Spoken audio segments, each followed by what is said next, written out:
uma moeda falsa. Há um equívoco que circula como uma moeda falsa. Um equívoco que envenena os poços dos quais bebem cristãos e não cristãos. Muitos tratam a Bíblia como os muçulmanos tratam o Alcorão. Um livro que não se interroga, mas a que se obedece, que não se atravessa, mas se executa. Como se fosse um código penal, um regulamento de condomínio do espírito, uma lista de instruções para montar um móvel sueco da alma. Mas não é assim. Nunca foi. Olhemos para os factos. Olhemos para eles com os olhos abertos, sem a poeira das ideologias que cegam tanto os devotos como os inimigos da fé. Os primeiros cristãos, aqueles que morriam nas arenas, aqueles que se escondiam nas catacumbas, aqueles que traçavam peixes nas paredes para se reconhecerem. Ela ainda não existia. Ou pelo menos não tinham a Bíblia como a entendemos hoje. Tinham aquilo a que hoje chamamos Antigo Testamento, a Torá, os profetas, os livros sapienciais e um complicado emaranhado de outros textos, alguns dos quais se perderam ou acabaram por ser considerados apócrifos. Ainda não se tinha decidido quais evangelhos manter e quais chamar de apócrifos.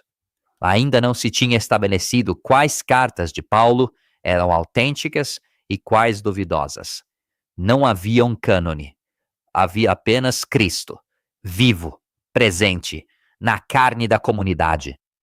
Santa Perpétua foi morrer no anfiteatro de Cartago sem nunca ter folheado um Novo Testamento encadernado. São Policarpo ardeu na fogueira sem um índice de livros canônicos no bolso. Eram cristãos na mesma. Eram mais cristãos do que muitos que hoje acenam com versículos como se fossem armas. E depois, mais tarde, veio a Idade Média. Séculos e séculos em que as pessoas não sabiam ler. O camponês que lavrava os campos da Úmbria, a mulher que amassava o pão nas cozinhas da Borgonha, o ferreiro que martelava o ferro nas forjas da Baviera, nenhum deles jamais tinha aberto uma Bíblia. Não podiam. Não existiam as condições. A Bíblia estava em latim, copiada à mão nos mosteiros, guardada como um tesouro. Um único exemplar valia tanto como uma casa. No entanto, aquelas pessoas eram cristãs. Construíam catedrais que ainda hoje nos tiram o fôlego. Caminhavam durante meses em peregrinação até Santiago ou Roma. Morriam com o nome de Cristo nos lábios.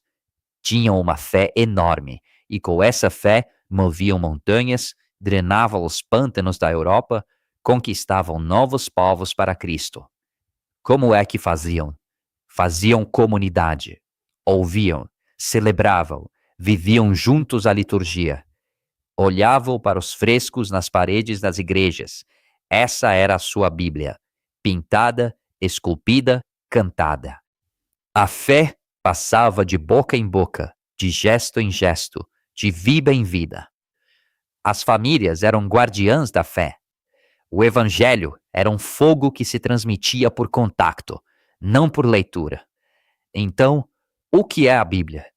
Não é um livro da lei, não é um código, não é um manual de instruções. A Bíblia é um conjunto de livros. Atenção, um conjunto, uma biblioteca inteira, inspirados por Deus para contar a história de um povo. O povo em que nasceu Jesus. O povo de Abraão e de Moisés, de Davi e dos profetas. O povo de quem os cristãos são herdeiros. Serve para fazer memória, como o álbum de fotografias de uma família, como as cartas da avó guardadas numa caixa, como as histórias que se transmitem à volta da fogueira. Mas o álbum não é a família. As cartas não são a avó. As histórias não são a vida vivida. A Bíblia deve ser amada, estudada, meditada, rezada, mas não deve ser idolatrada. A idolatria do livro continua a ser idolatria. E aqui chegamos ao ponto que queima.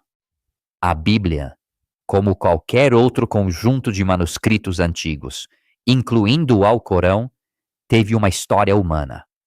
Uma história feita de transgressões, de escolhas, de eliminações, de mãos que copiavam a luz das velas, de olhos cansados que por vezes erravam uma letra, de decisões tomadas em concílios, depois de discussões acesas, entre bispos que não estavam de acordo. Isto não retira nada à inspiração divina, mas lembra-nos uma verdade essencial. Deus escolheu passar através das mãos dos homens. Do céu não desceu um livro, desceu um filho, e o filho fundou uma comunidade, e a comunidade escreveu os livros. Este é o ponto que muitos não querem ver. A Bíblia fomos nós que a escrevemos. Nós como igreja. Nós como povo de Deus em caminho pela história. A comunidade vem antes do livro. O livro nasce da comunidade, não o contrário. Primeiro estava Pedro a pregar. Primeiro estava Paulo a caminhar pelas estradas do império. Primeiro estava Maria a guardar tudo no seu coração. Depois, muito depois, alguém escreveu, e outros copiaram, e outros ainda decidiram o que conservar. A igreja gerou a escritura, não a escritura a igreja. Quem esquece isto, constrói a casa sobre o telhado em vez de sobre os alicerces. E há outra coisa que muitos esquecem. A Bíblia não se entende sozinha. Não basta abri-la e ler. Não basta saber grego e hebraico. Não basta ser filólogo. É preciso o Espírito Santo. O mesmo Espírito que a inspirou deve iluminar quem a lê. Sem essa luz, as palavras ficam como letras mortas, sinais numa página, ruído e nada mais. Por isso, a leitura pessoal da Bíblia, por mais preciosa que seja, nunca pode bastar por si só. Por isso, é preciso a comunidade, é preciso a tradição, é preciso o acompanhamento de quem veio antes.